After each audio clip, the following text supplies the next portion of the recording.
that's quite a different sort of thing, and I realised that that's really what we were trying to get at. I'm nearly finished. And then, before that, the thing I was writing about before that was about education, because education is what we do.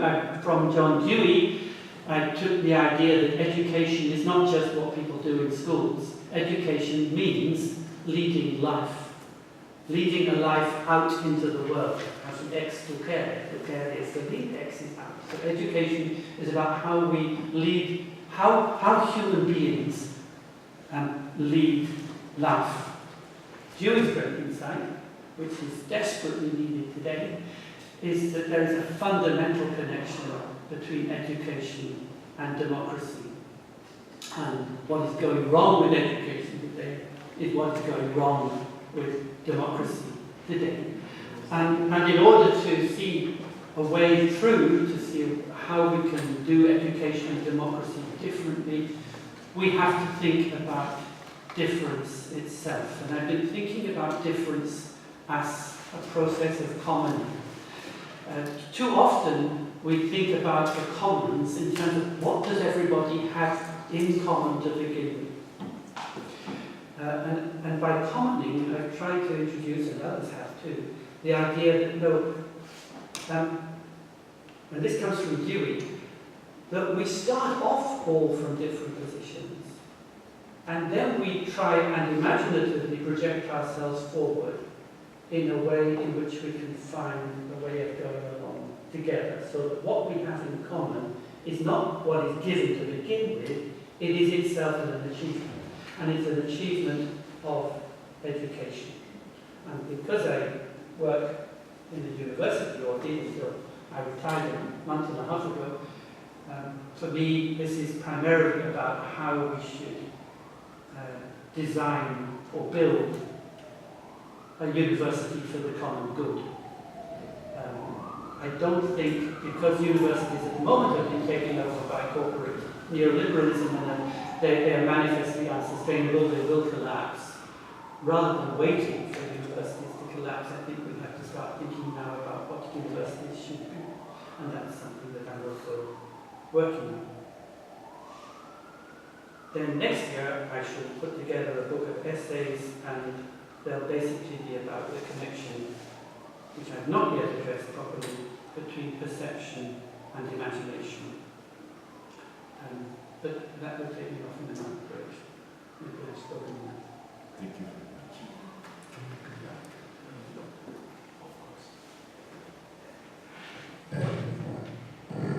Professor Kapil asks me to say something. Yeah, sorry, but it was, I suddenly remembered there was another half of my talk, but I'll be very, very brief in that half, which was the other question that you posed to us, which is, what are we doing right now?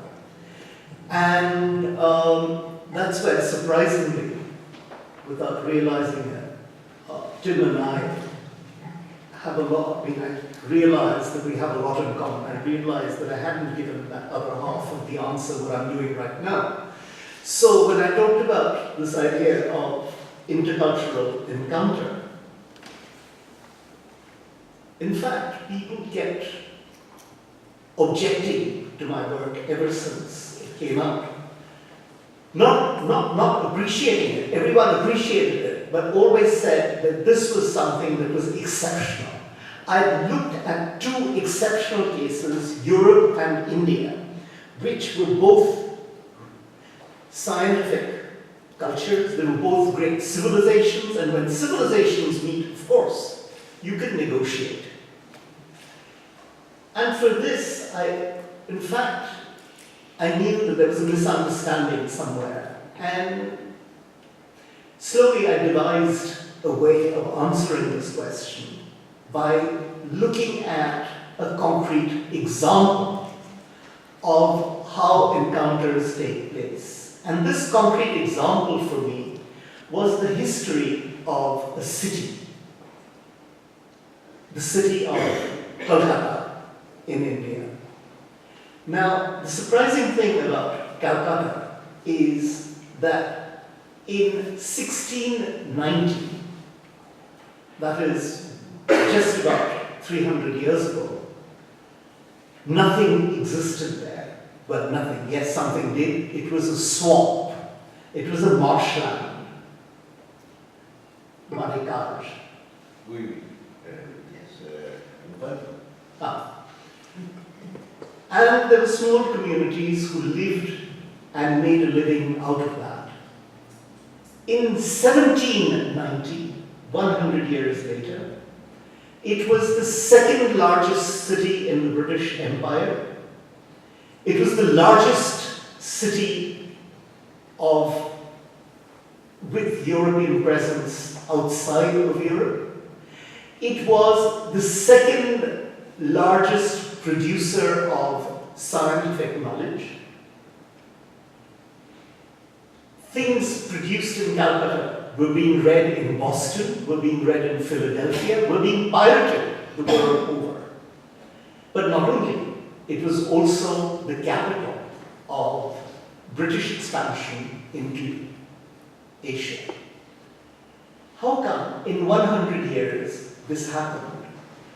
Most cities, most places like this, geographically, should have failed. There was no reason for Calcutta to exist. But looking at it more closely, I found that it's a place that attracted a lot of people. Right from the beginning, from the first 10 years. And what held the whole thing together is what Tim just mentioned, which is people who came from very different places. Many people came from Iran, Persia, from Western India, from China, from Europe, of course, but also from Armenia, and from Central Asia. People with very different cultures, very different ways of doing, very different ways of seeing. So basically, I summed this up in the title of the book that I'm now writing, which is called Settling Differences, Managing Difference. And it is through mechanisms that the city develops of settling differences, in other words, quarrels between people, litigation, how this is settled and how difference is managed, that the city becomes so successful. And how could it be? Well, that's the historical quirk. Otherwise, it should fail. That's my, it succeeds only because it succeeds in doing this. Yeah, it's not as if this is a universal rule, but what I'm looking at is what are the factors of this dynamic? I mean, what gives rise to this dynamic? And it was also the words that Jim was using, how difference is somehow settled and how we manage our differences, how we can negotiate through those differences. Which doesn't mean that everything that gets flattened and becomes the same, but differences remain, but they are managed. In retrospect, it was a success. In retrospect. Contingency done. Exactly. There was nothing pre-given. Exactly. That's the point. I don't know if the other members of the table would like to say something.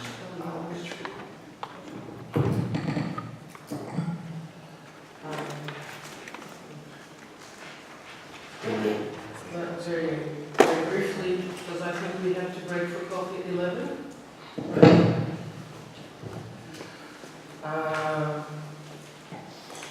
So I was just here thinking, I was listening to the two previous presenters, which is always a pleasure.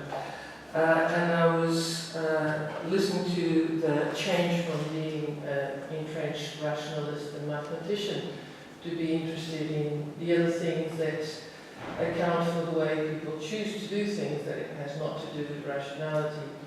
And I don't know, perhaps it's a niche thing. I think if I can think of myself at the time that I also thought rationality would solve everything. And I started as an archaeologist, that's my first training, precisely because I thought it was just about things and for things, trying to understand societies. And then nowadays, I'm in anthropology. My PhD is in anthropology. I stopped doing archaeology several years ago, 2 decades ago, I think. And when people ask me about that, I usually refer that when they ask me, I have to be a bit reflexive about it. Pretty much, I changed from the interest on dead people to be more interested in people that are alive. And that makes it much more complex, while the other one at one point would be simpler. So, just to reflect on that. And then the issues that were talked about by Tim Ingle.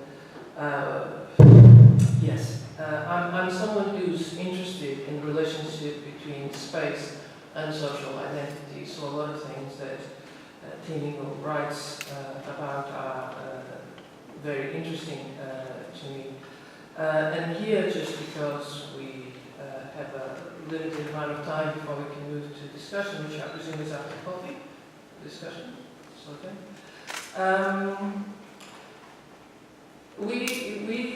I mean, think about time and space. Time exists because we think time. We can just look at the way how it takes years for children to actually be cognitively mature, to actually grasp the idea of tomorrow or in a week's time. And we can also think of people who, through some sort of health problem, might lose the ability of thinking time properly. And so time exists because we think time, and different cultures have different ways of conceptualizing time. So I have this sort of approach to space, that space exists in as much as we think space, but more than that because we make it exist. So to think of space as an event, as something that happens and that is related then directly to doing and making, and we don't really have the difference in Portuguese. I was here trying to rack my brain and trying to figure out the difference in English, and I didn't get to it, but perhaps I'll be able to, or we can talk about that. So in terms of giving some points for future discussion, I'm particularly interested in the role of the sentient body in this relationship between space and social identity, because ultimately the body is our place in the world. Our body is the place in the world in an ultimate manner. And in that respect, I follow the phenomenological stance that we are not a mind that happens to have a body, we are a body that thinks. And so those sort of approaches to this relationship between something that is fundamental, we don't exist without a spatial referential to it. Call it home, shelter, trap, city, whatever. We cannot avoid space. I think it's perhaps more easy to avoid time than it is to avoid space in terms of human experience, even rationally, in that respect. And so those are just basically a few pointers to throw into the discussion, and I would now stop, so Jorge can have some time. Thank you very much. It's a privilege to have this opportunity to participate in the discussion. And I think I most modestly, I'll bring a little bit of what I'm doing also recently.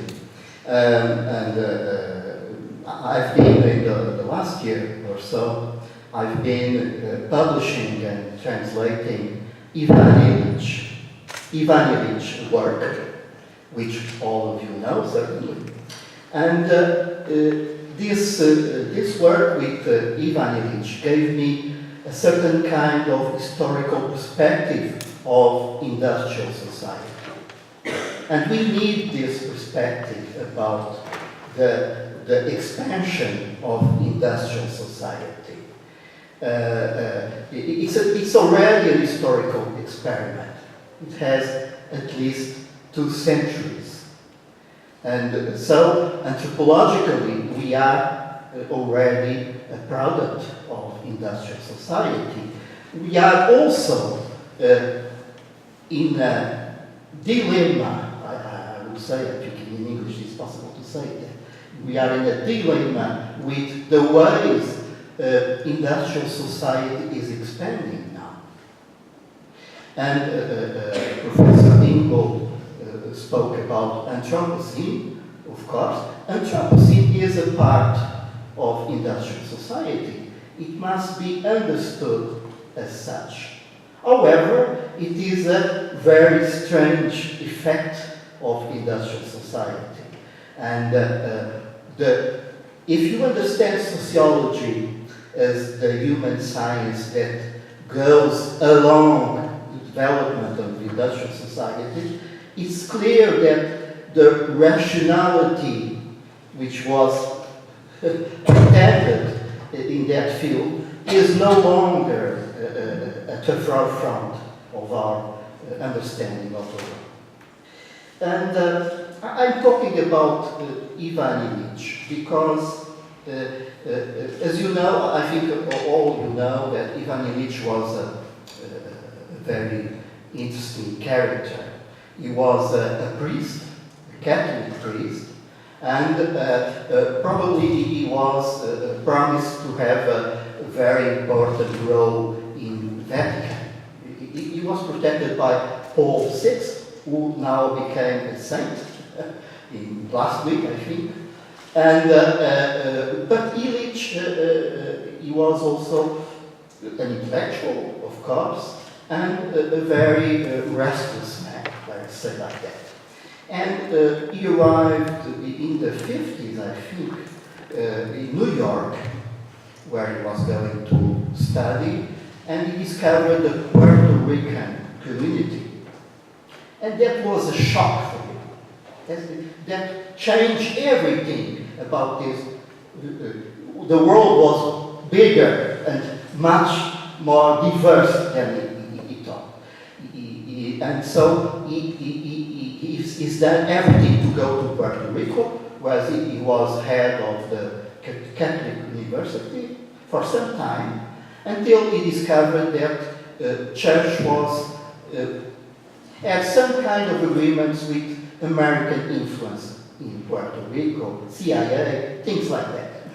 And so Illich became increasingly detached from the church, and at a certain point in the Vatican II, the Council, he cut all connections with the church.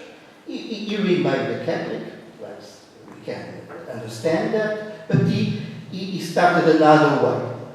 And so he went to Cuernavaca in the south of Mexico, where he started a center of research, I say, the CDOC, which is a very well-known center about cultural diversity and essentially about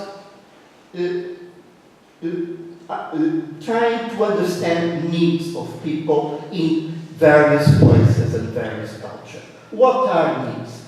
And the book I've translated is precisely called Towards an History of Needs. And well, needs is an essential part of making, of course, but it doesn't occupy all the field of making. But the curious thing is that industrial society has put our needs in a kind of automatic field. Needs are provided for us in the basis of the industrial society, and we don't need to care about them. And this, for Illich, was the source of dependency. It was a source of oppression. It was the source of acculturation of people, and so it was necessary to return to the grasp again the needs each society had. And redefining needs is in itself a critique of industrial society, because industrial society patronized our ways of living, because industrial society is a slave of growth, and growth always recreates needs as a kind of imaginary situation. And the problem is that the world is a finite reality. And so this is the problem with capitalism as it exists today. In one aspect, we need to find what Illich called the counterproductivity of institutions, of industrial institutions. And as you know, he included education, health, care, but also transportation. All these kind of systems, they were part of counterproductivity. It means that the ends, the finalities of these institutions are working against their own finalities. They are working against their initial goals. And this is the history of the expansion of industrial society. So my question is this. How you, Ingold and Kapil, do you understand this need to look back to industrial society and to understand this grasp, this domination of needs in this kind of society? Thank you.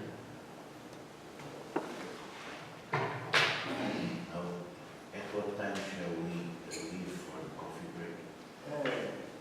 11:15. 11:15. So we have some time. I don't know.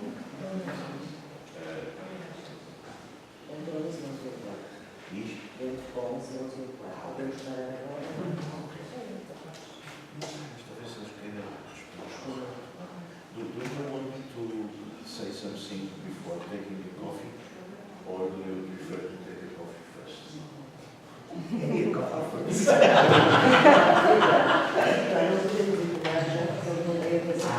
It's only at 11 o'clock. Okay. Everything is, very well. Organized. So Yes, the first time I've met rationality.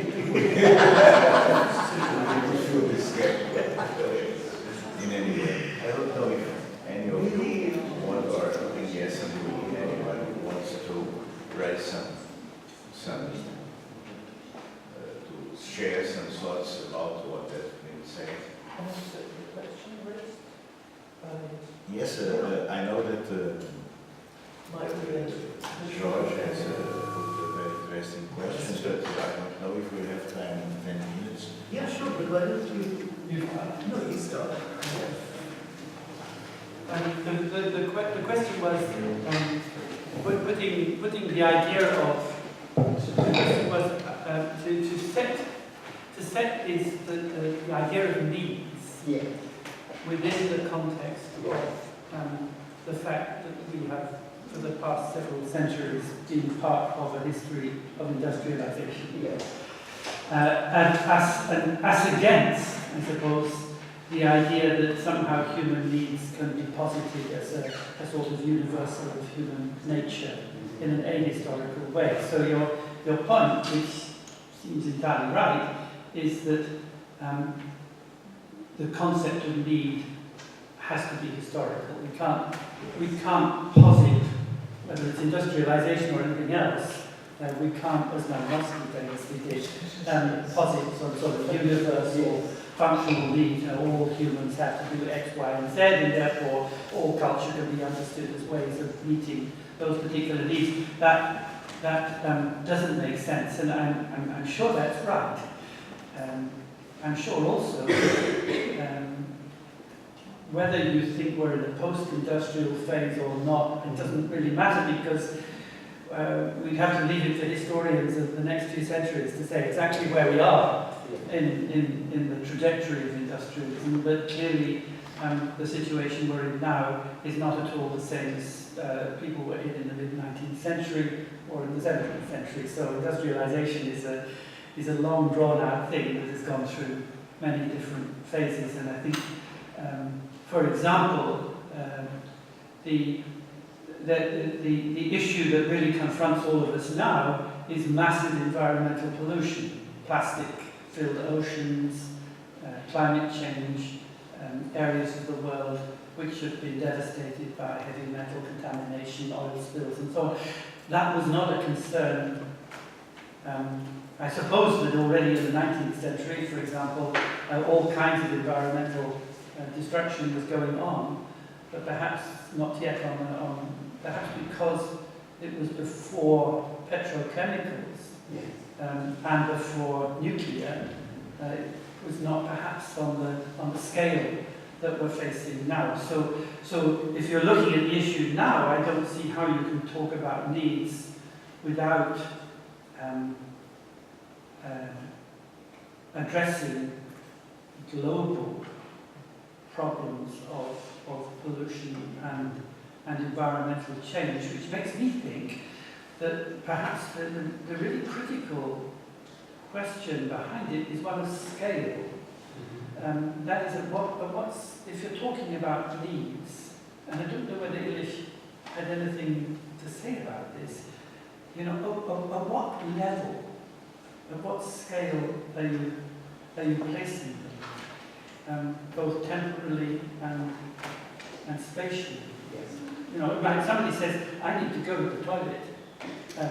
That's a rather immediate thing, and they deal with it straight away. We need to clean the earth of plastic is on a different level, and I don't know, I have no idea. Yes, Dinesh was working about societies, developing societies in the 60s. Yes. And there's a cycle in the last 50 years where many of these extra-European and American third world societies, they had, as you said, they had a big growth, sudden big growth, in a certain kind of industrial, non-Western model. And this was for which it was a clear problem because the needs of people were not being addressed by this growth. Yes. There was a separation between growth and the needs of people. And so he talked exactly about needs in the very precise sense. The needs for a kind of transport that you can mechanically dominate rather than have big cars, big machines that are dominated by the cooperative in the industry. So this kind of handwork in this kind of list was for which a political necessity. So it's just the same as I was thinking about shelter. Yes, that's what I was thinking about. And implying then that if I was a fat cat, if I were a leader of a corporate industry, and I said, we in our industry need to do this, they say, we need to invest in huge amounts of money in building something. That wouldn't count as a need. I mean, so that we're already going to say that in some sense, need means to be, as we would say in English, to be needy. It means to be in some sense. I didn't get it. Needy. Needy. The person who is in want of things, the poor, is in need, being yes, that they're in a supplicant position rather than one who must domination. So that, in theory, then, need would I know definitely that. have that. Yes. Yeah.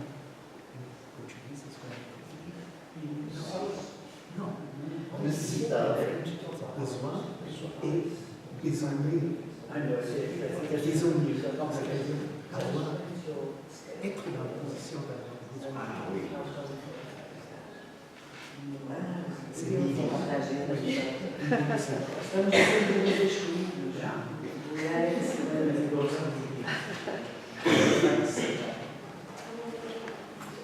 Yes. I don't know if you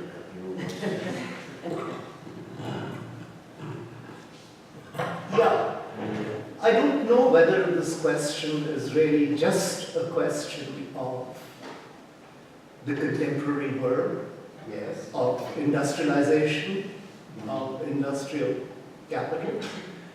Because if you look at history, I mean, coming back to the idea of need, I don't think there's a package that one can very neatly historicize and socialize and say human beings, these are the universal needs of human beings. Yes, there are a few, of course. We need to eat and we need to have shelter.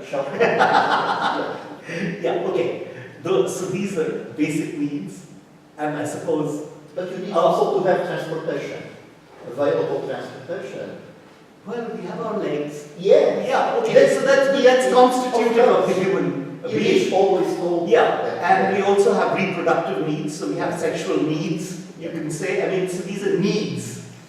But apart from them, I mean, needs cannot just be reduced to these things. They never have in society.